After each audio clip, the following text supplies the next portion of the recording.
Hi guys, good evening. So medyo matagal-tagal din tayong hindi nag-live, yung actual live that we can have a discussion. And kanina it just happened na meron akong kuhang instrument, and then I was able to scan the airwaves, and then I thought, bakit hindi ko na rin kumpletuhin ang gawa ng episode. Ang pinangalan ko sa episode is Transport Stream Analysis, but basically what we're gonna do is to discuss about yung resolution ng mga stations ngayon and how it affects their service, and also the impression of the people watching the program. So, since we're in NCR, we are able to only concentrate on programs offered within Mega Manila by major broadcasters. So, habang naghihintay tayo ng mga papasok pang iba,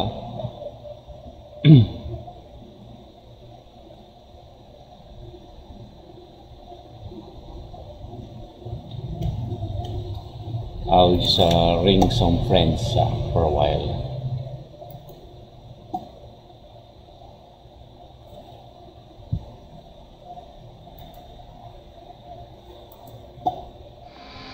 So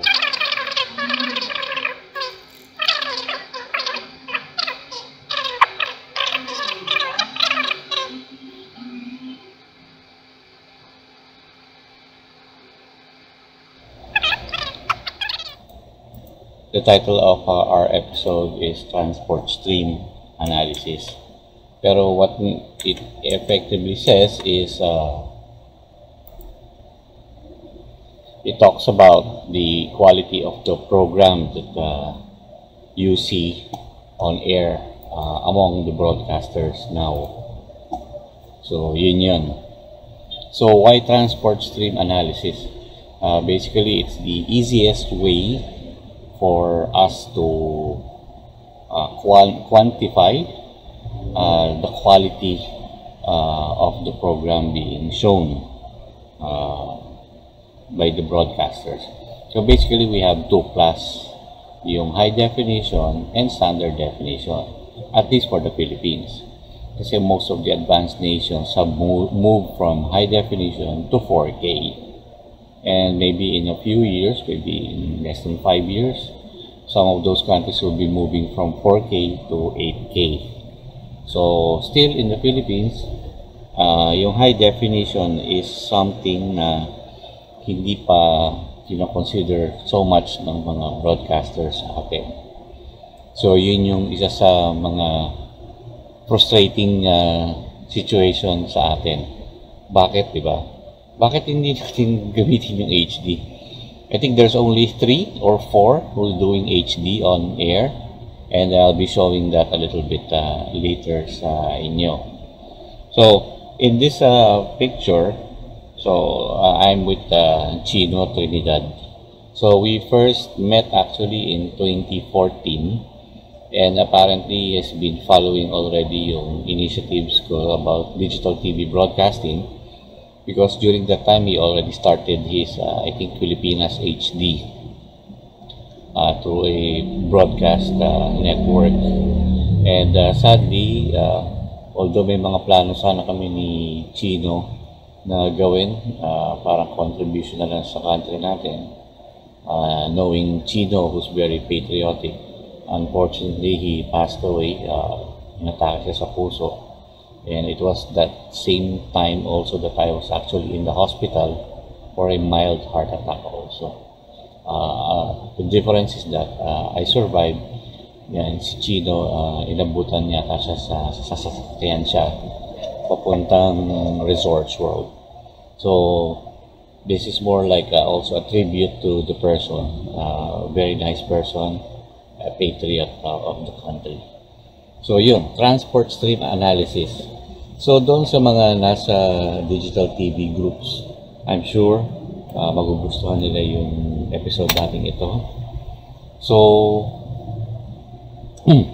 first station on the list that we have performed analysis is the People's Television Network Inc. or PTNI. So, they used to be called PTV, People's Television Network. So, yan yung logo nila ngayon. So, this upper corner would be the pie chart of the different services that they're offering. So, if we will count green, yellow, dark blue, light blue, and then there's a bit of an orange. So, yung limang service na yon, if we look at here, it's a transport stream 1 na nasa right side nyo, it shows that yung 23% yung kulay green is their high definition program. And they have allocated 7 megabits per second for that high definition. So, kaya naman pala, di ba, kahit multiple program. So, 7 megabits on H.264 ABC. So, advanced video coding.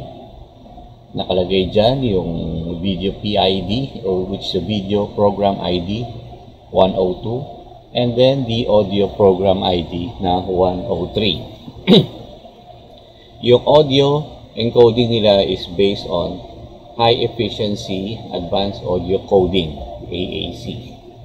So, it's running at 64 kbps. So, pag pinag-add mo kasi yung video, yung compressed video niya na 6.9 megabits per second, plus yung 67 kbps na audio compression, compressed audio, that would give you the total of 7 megabits. That's for the first program pa lang ni PTV.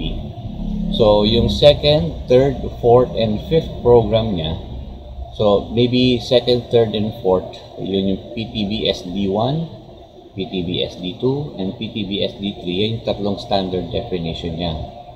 So, they are on the average 2.1 megabits per second. Still not bad. Still a good quality video for standard definition. But I would prefer it to be at least 2.5 or 3. So, it depends on the basis behind why you would choose a certain amount of compression to be applied. So, most of PTV's program naman are considered as static. They don't have much naman na fast-paced motion.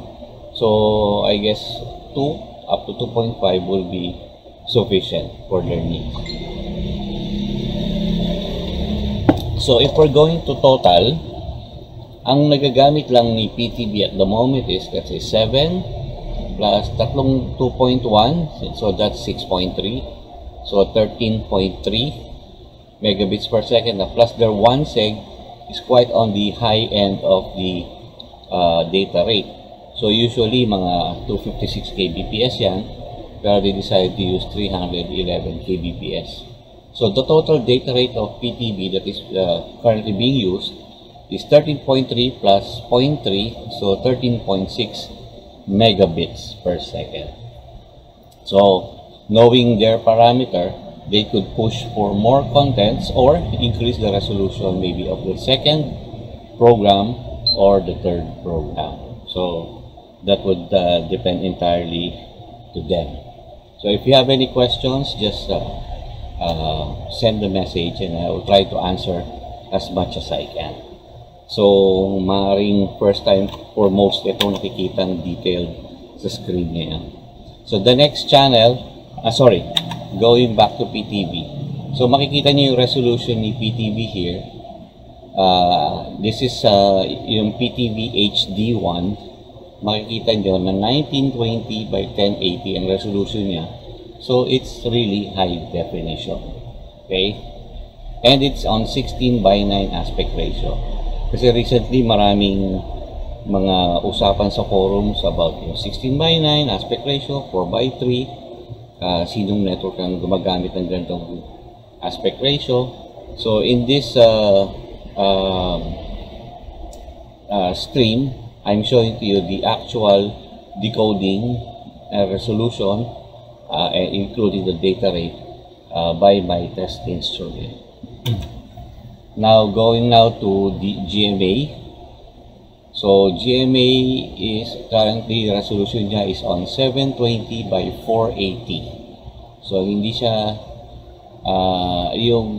hindi siya naka 16 by 9 in this case. 4 by 3 to. Ang data rate niya, yung GMA program, yan sa, if you look at the left side nyo, sorry, left side nyo ba? Tama, left side nyo is GMA 4 megabits per second na standard definition. GTV is running at 1.6 megabits per second. Heart of Asia is 1.4.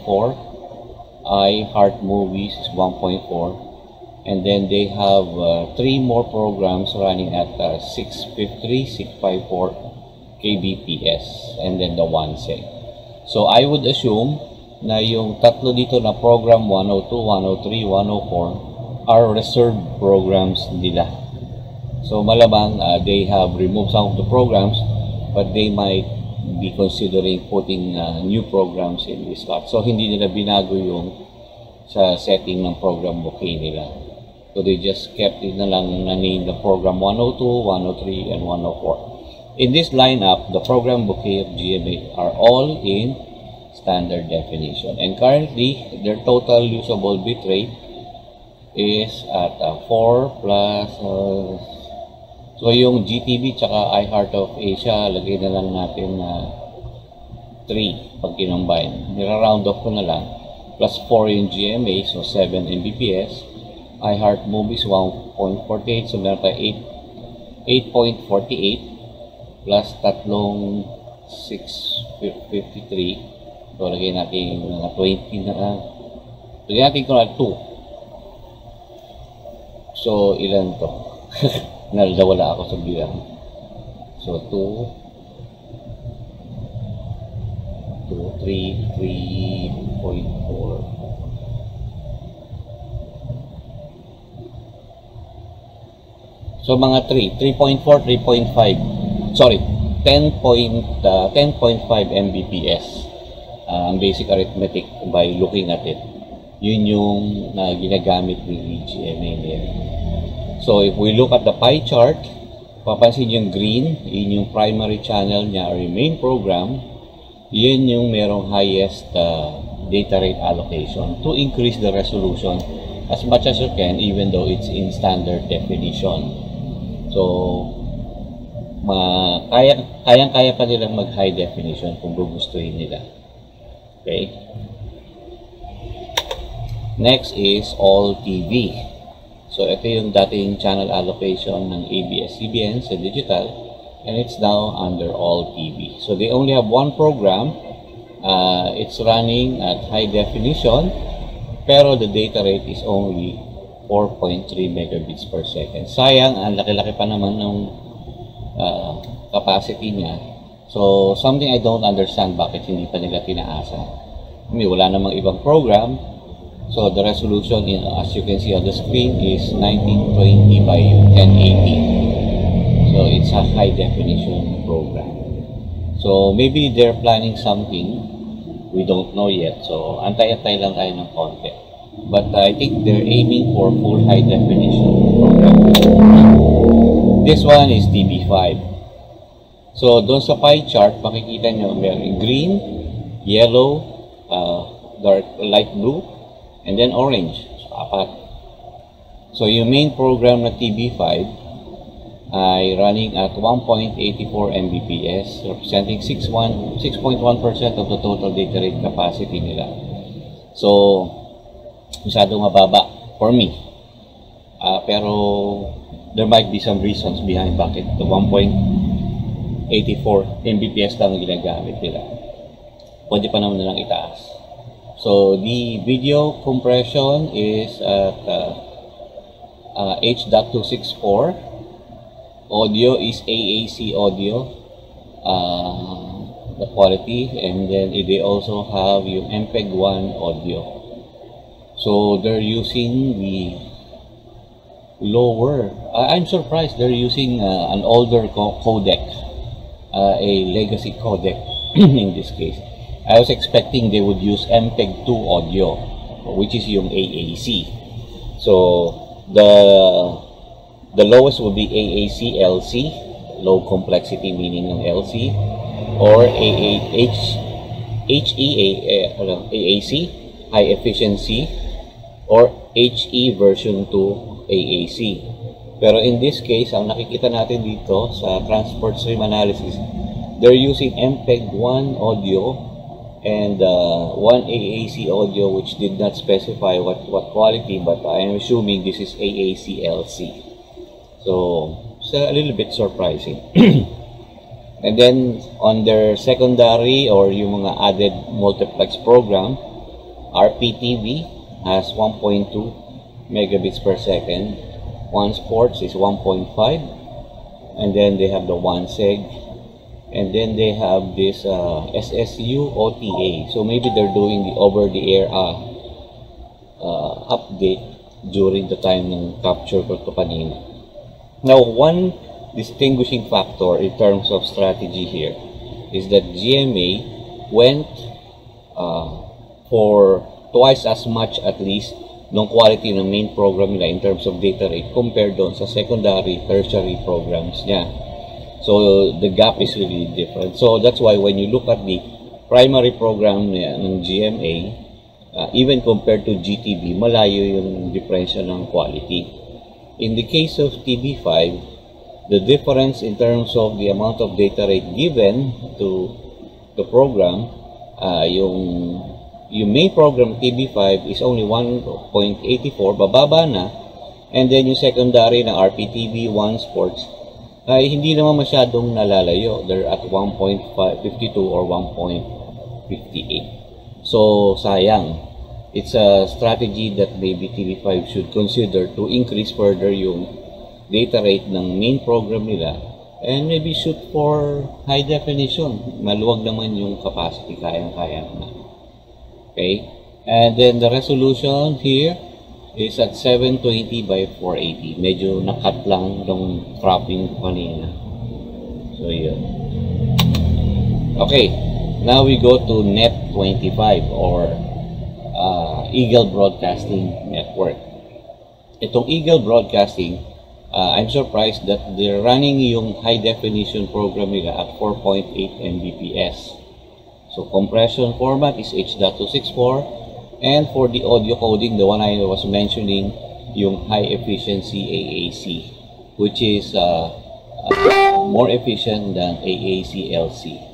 So to give you a little bit of a background, yung AAC LC, if you're running at 128 kbps, if I compress the audio to HE AAC, I can go as low as 64 kbps and the sound appears to be the same. So yun yung advantage if you go for HE AAC. Now if you go to HE AAC version 2, yung from 64 kbps, pwede ka bumaba up to 48 kbps and the quality will still be the same of that with 64 kbps HE AAC and 128 kbps na AAC LC. So yun yung to simplify for you to understand. Now for Net25 SD, so they're running Net25 in HD and in SD. So yung SD niya is 1.5 megabits per second. And then nag-insert sila ng yung INC TV din, sinama rin nila sa program booking nila dito. So for those who doesn't know, Eagle Broadcasting is under the same group. So but a different franchise. So in Net25 it's Eagle Broadcasting, while yung INC TV is under Christian Era Broadcasting. So magkaibang franchise. Okay? And then if we're looking at the main program resolution, it's 1920 by 1080. So HD version ng Net25 ay nasa 4.8 Mbps or maybe round na natin sa 5 Mbps. Not bad. Okay. Now we go to Beam. So see, Beam is operating like a multiplex station that accommodates a lot of block timers. So yung I wouldn't know sino yung primary channel talaga nila. It should be Beam, But in this case, it's PRTV Prime at 2.2 Mbps. Standard audio video compression H.264, and then the audio compression is using AAC audio. So if it doesn't specify if it's high efficiency or low complexity, then we can simply assume it's low complexity. So by using low complexity and then AAC at 65 kbps, so medyo inferior yung quality ng audio na to, something that can be improved. They have the Blast Sports at 1.3 Mbps, Knowledge Channel 890, barely 1 Mbps. They have Reserve 1, we don't know yet who will be the user. Billionaire News Channel is at 2.1 Mbps. And then Live TV and Date TV. So si Live TV is 1.4 Mbps, pero i-compare natin, there's about 3 main program here na almost identical ang mga data rate. Si PRTV, si Billionaire News Channel, and then si Date TV. Ang difference sila is 1.1 Mbps lang. So we could safely assume na sila yung tatlong prime block timer ng station na ito. Resolution, since they are using a lot of program in their multiplex, so it's 1, 2, 3, 4, 5, 6. So they have 7 now. 1, 2, 3, 4, 5, 6. Yes, 7 programs. So talagang siksik na siksik. So I don't know how they would manage the quality later on. It's gonna be a business negotiation, how to get or to squeeze more data rate to improve the quality of the programs. Next we have Zoe TV. So Zoe TV has 3 programs, 2 fit for TV and 1 for 1seg. So their high definition Light TV HD is running at 2.2 Mbps. So it's quite surprising, HD at 2.2. Pero dahil siguro cartoon ito, pagka siguro yung totoong tao or sa news nila, baka mas mataas naman ng konti. Kasi yung kanina sa Net25 running at I think 4 ba? Nabababaan na nga ako doon. So to call it still HD, maybe it's not really HD. Maybe it's just standard definition pretending to be high definition. And how am I able to say that? Because if you look at the resolution here, based on the instrument I used, it's only 720 by 480. So this is standard definition. Although they have made the effort to name the main program as Light TV HD, this is still standard definition. Okay? So they now have also Light TV standard definition. So the naming convention is quite deceptive. From the beginning, both of them are standard definition. So yung Light TV SD nila is 2.2. It's the same lang din ng isa nila, lang pinangalanan lang HD. Next, we go to UNTV. So itong sa UNTV naman, resolution is 720 by 480. Okay? And then naka-letter box siya sa taas at sa baba. The main program is running at 3 Mbps with standard H.264 video compression and HEAAC for audio. So kita niya nasa 69 siya, binaba talaga. And then meron siyang STV, assume that Sunshine, hindi Sunshine, Sunshine TV Network. Kila Butch Gamboa yan, yung mahilig sa sports car. They have the Truth Channel, a Reserve UNTV that has 0 data rate at the moment, and then their 1seg. So if you would look at yung Sunshine TV Ventures and then Truth Channel, they all have 2.9 Mbps. So safe to say, almost uniform ang data rate ng primary UNTV1 at saka yung secondary and tertiary channel niya na STV and Truth Channel. We have a question from Jomar Itukas. How about UNTV po at Solarflix? May pag-asa po ba na mapalakas at mapalawak po ang kanilang signal reach dito as Northern Rizal, especially Montalban Rizal? Okay, to answer your question, the digital transmission of UNTV is in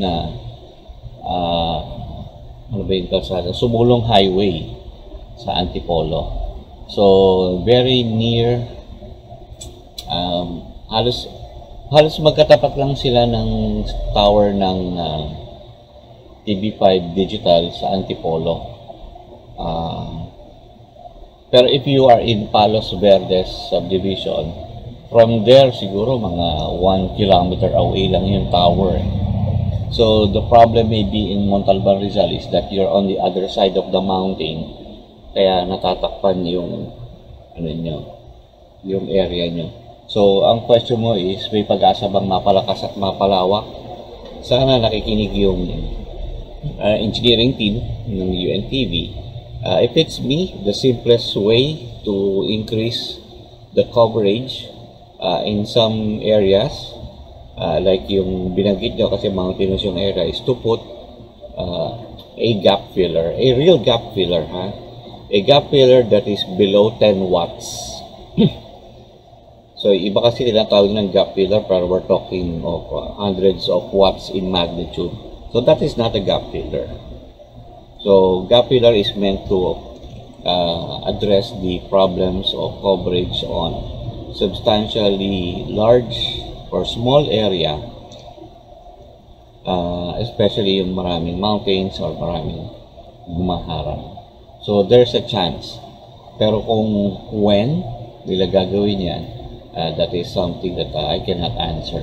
Pero sana nakikinig yung mga taga UNTV para ma-realize na that they have substantially large interested viewers in Montalban, Rizal. So yun. Okay, next we go to kaya pag tignan nyo din sa pie chart nyo rito, almost even yung tatlong service niya, yung green, yung yellow, tsaka yung blue. Okay. Next we go to INC TV.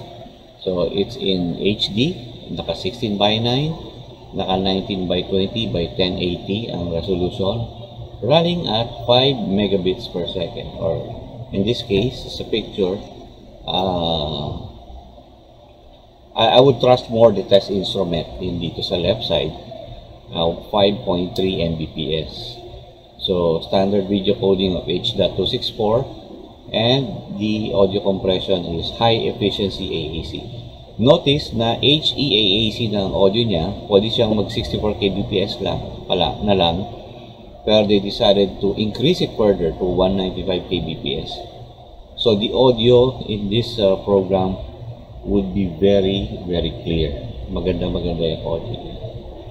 And then they also have in here INC TV HD1.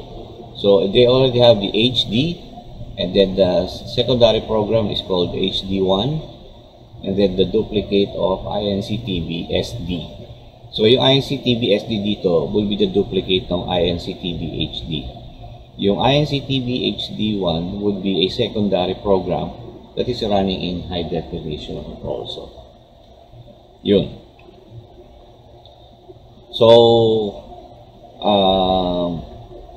I'd like to thank 90 Degrees North for providing the capability to capture all of this data sa test instruments through the Northern Alliance. We have this Northern Alliance wherein several brands together with 90 Degrees North bunched together to create this training academy, the TNA Academy. Or they call it the Northern Alliance Academy of Excellence. It's in Quezon City. So once meron ng mga training, why not consider joining and learning from the experts? Next question by Neil Agbada III. Sir, give us an update about TV5 nationwide expansion through digital TV, including the opening of TV5 Iligan at PLDT Complex in Iligan. Also, baka mahina ang digital TV signal ng TV5 sa Cavite at ilang province. Well, I can give you some snippets through the use of test instruments. That is as far as I can do, because there is a publicity arm ng TV5 to do all of those things that you were asking, and plus it would be somehow inappropriate for me to really speak in behalf of what TV5 is doing or when they will open the station in some location. But one thing for sure is that TV5 is doing their best to increase the number of digital TV stations nationwide, and they wanted to introduce more services to the people and to be competitive also in this field ng digital. You know, it's hard to beat like a network like GMA in analog. During their peak, they are competing directly with ABS-CBN. So it's like two giants fighting for the piece of the pie, the advertising pie. They are considered the kings of the industry. So hindi natin sabihin kung sino yung secondary. So with the absence na ng ABS-CBN, so GMA is the ultimate leader in this industry, and TV5 wants to challenge that. So something really exciting para sa ating lahat, dahil if there's competition, there'll be better programming, better services for all of us. Sana lang huwag ma-discourage ang TV5 at ituloy lang nila yung mga moves nila sa expansion. We are all supporting yung mga networks who wanted to provide better service for us. So it's not only TV5, there are other networks who's doing also an expansion, trying to at least chip off some of those points ng GMA. Kaya mas dumadami yung mga maliliit na networks ngayon. But the thing that we need to guard is yung quality. So mapapansin nyo kasi the moment na bumaba na from 2 Mbps and lower, talaga nagde-degrade na yung quality ng video. So my point here is that there should be a limit that would allow a network to compress further their video. Standard definition na, tapos pipigain pa below 2 Mbps, di ba? So maybe we should mandate. I know I'm just throwing some things here. Maybe we should restrict dapat SD. The minimum should be 2 Mbps for the secondary programs. But for the primary program, should be higher than 2.5 Mbps. If you cannot go HD na 5 Mbps, the minimum for me, 5 Mbps. And if you choose standard definition for your main program, it should be, for the primary program, should be 3 Mbps for standard definition. So for your secondary, maybe you can consider 2 Mbps. That's just a recommendation. Kasi ang intention naman natin doon is to improve the quality of the program being seen by the people. So yun, we've reached the end of our analysis. We call it transport stream analysis here. If you want to learn about transport stream analysis, you can Google nyo yung TR 101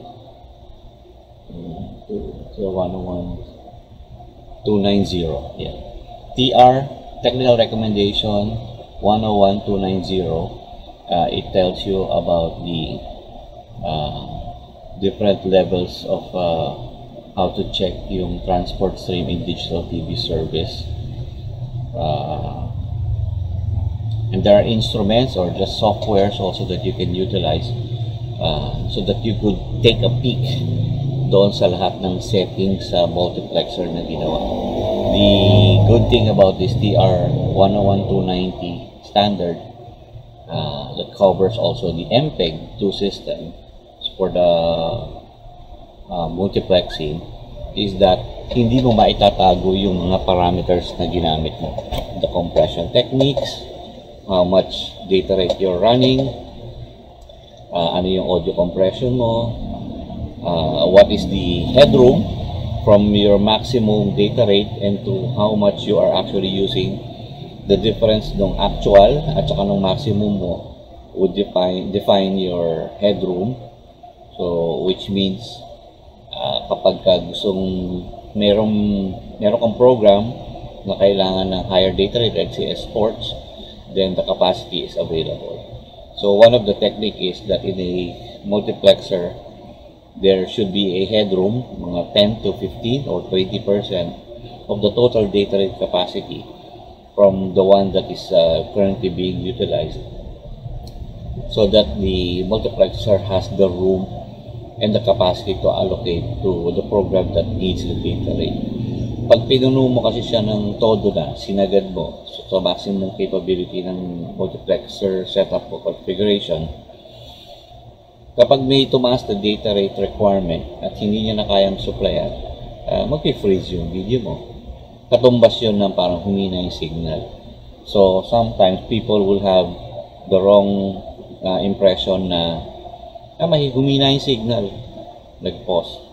No, maaaring nagkaroon ng demand for more data rate for a certain program at hindi na supply ng system because you're sagad na sa maximum, then mag-freeze talaga yung video mo. So yun yung mga conditions. We could go on and on with the other aspects, but we're on air. We're streaming for how long na ba? I don't know how long we've been streaming. Pero if you have questions, I'll be happy to answer them. Otherwise, maybe in a minute or two, we will be wrapping up this live stream of ours. So, balik ko siguro sa simula itong slide natin. Yeah. So, any questions?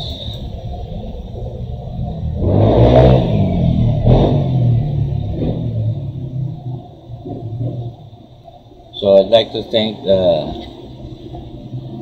Romeo Cesar. I was watching. Used to be the head of GMA Tandansora Transmission Operations. Isa-isayin natin. Si Dan Dizon Jr., si Koy Koy, si Mark Esguerra. I don't know if this Mark Esguerra is the one, Esguerra yung sikat na streamer, journalist. Si Marvin Morales, Makuan, Mitisea anniversary or gathering, coming very soon. Sana pumunta ka. Si Enzo Senya II, si Ronnie Suarez, ang head ng engineering ng IBC 13, Mon Sarmiento, as far as I know, Vice President of GMA New Media, Jeffrey Pielago, Eduardo Balmaceda Jr. of the National Telecommunications, Colin Tas, James Erwin Paningbatan, Dopi Costa Destura, si Jason Lama from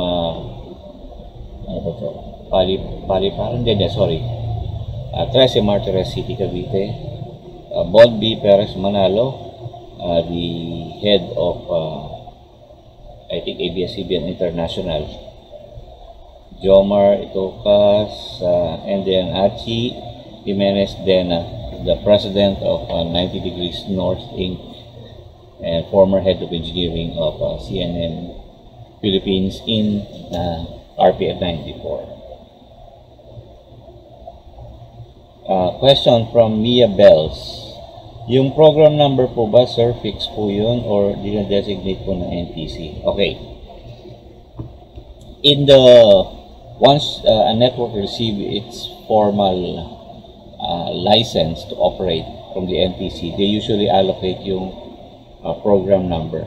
So I think what you're referring is yung program number, yung logical channel assignment sa parang kung 2.1, 2.2, is that the one you're referring to? Or you're referring to,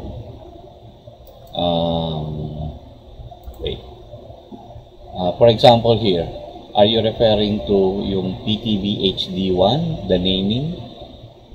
Is it the naming or yung pag nag-scan ka yung assignment doon sa 2.1, 2.2, or 7.1, 7.2, 5.1, yung ba? If it's the technical PID, nakalagay yan doon sa permit na in-apply ng isang broadcaster, bibigay ng NTC yun. Let's say in-apply na, we'd like to offer 5 programs. So the 5 PIDs for the video and the audio, including the transport stream ID, will be provided by the NTC. So it's up for them to follow. Pero if they follow, then it would create a natural order or the sequence of the stations. Okay? So I hope that answers your question. Kasi there are several ways of interpreting yung question mo. I'm thinking at yung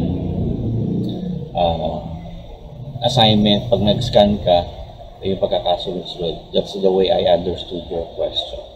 So if they would all follow yung numbers recommended by NTC for the networks to use, then it automatically will result into a more organized sequence of numbers with their logical channels. Kasi kung naka-multiplex student si PTV, so they are on channel 14. Kasi yung unang-unang channel sa UHF. So pag nag-scan ka, ang lalabas, ang 14.1 niya ay yung PTV HD1. 14.2 is yung SD1, 14.3 SD2, and so on and so forth. Hanggang sa yung next may scan yan station, which is in Transport Stream Channel 15, kukunin niya lahat yung programs doon at i-align niya na isusunod yan. Pero halimbawa, iba ang ginamit ng mga PIDs or IDs ng mga bawat services and it doesn't follow the sequence, then let's say nagsimula si PTV ng 102 at ginamit tong station niya, kunwari 91, then it might affect the order of things. But also, we should consider also the ID given for the transport stream.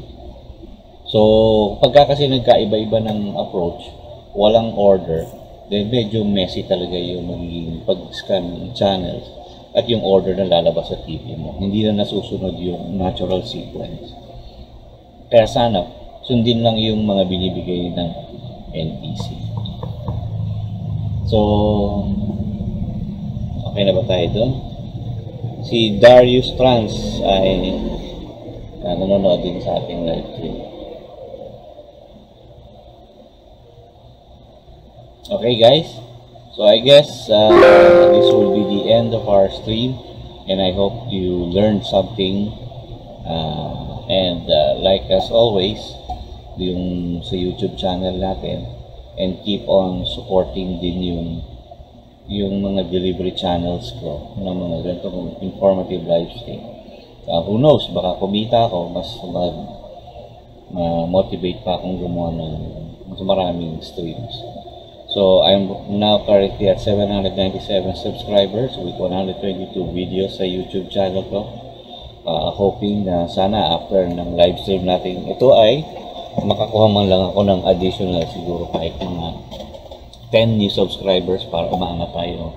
Kahit mabagal pa unti-unti, may improvement. So subscribe in my YouTube channel. Look for James Ronnie Santiago. And looking forward to interacting with you in the future through my stream or maybe in a public gathering wherein all of us interested parties in digital TV progress in the Philippines can come and enjoy the developments and the soon-to-be analog switch off in Mega Manila. With that, I am Engineer James Roddy Santiago. Thank you very much for listening.